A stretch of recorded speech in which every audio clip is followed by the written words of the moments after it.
Good morning and welcome to a Candylicious production of how to wire a marquee light. The same principles that goes for the letters also goes for the numbers. And always remember, this section here is the front section, and this section here is the rear of the marquee. So I'm turning it back to the front, and all you would need is the electrical wiring, which is on the back side, and you are ready to wire your marquee. The first thing you wish to do is remove all of the bulbs from their sockets. Remove all of them from its socket, and you will notice that this is the male end of the cord, and this is the female end.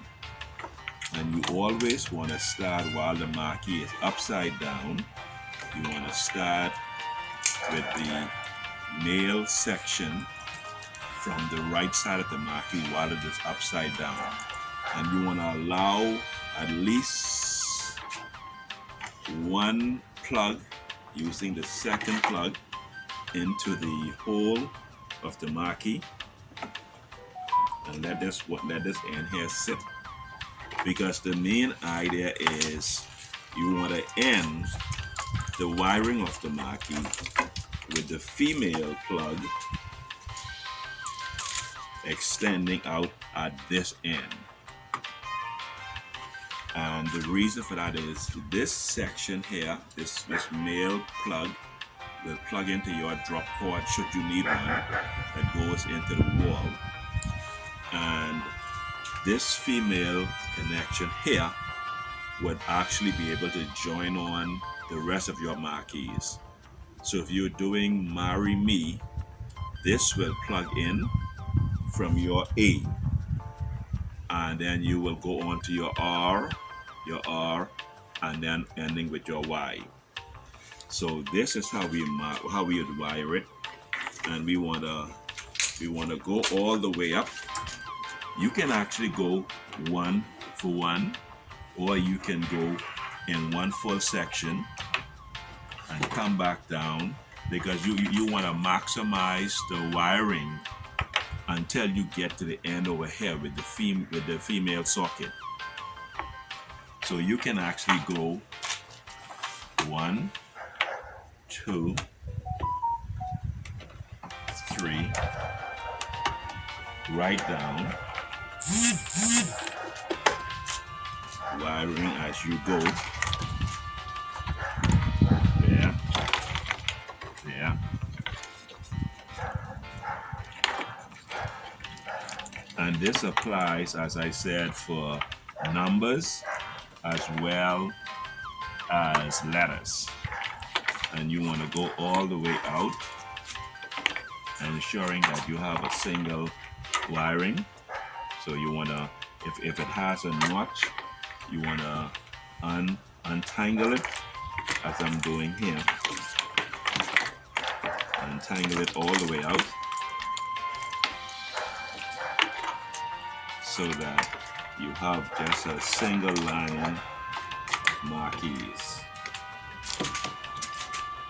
Once you would have gotten to the end of the marquees and you have excessive drop cord wiring left, you can just take it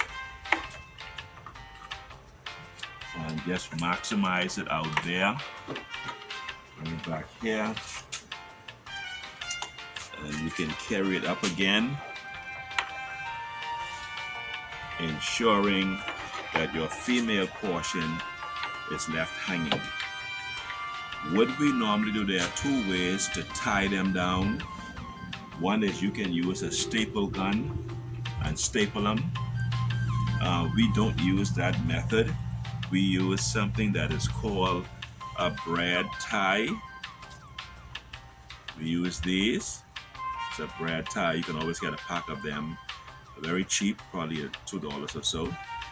And we take them, and as we get the gathers, we just put it around and wrap it, and it wraps it tight so the cord is not visible when you stand the marquee up. When you stand it up, you want to make sure you don't see the cord sticking out the side. And so that is the reason we use the braid ties, to ensure that the cord remains hidden from view, from the front view.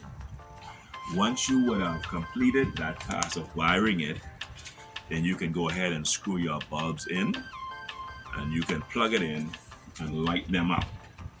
And so the main idea is for the marquee to continue. As I said, you have the male prong, which plugs into the wall or into your drop cord, and you want to ensure that the female portion, which is here, has an overhang of at least two, one blank and one plug-in, for continuation.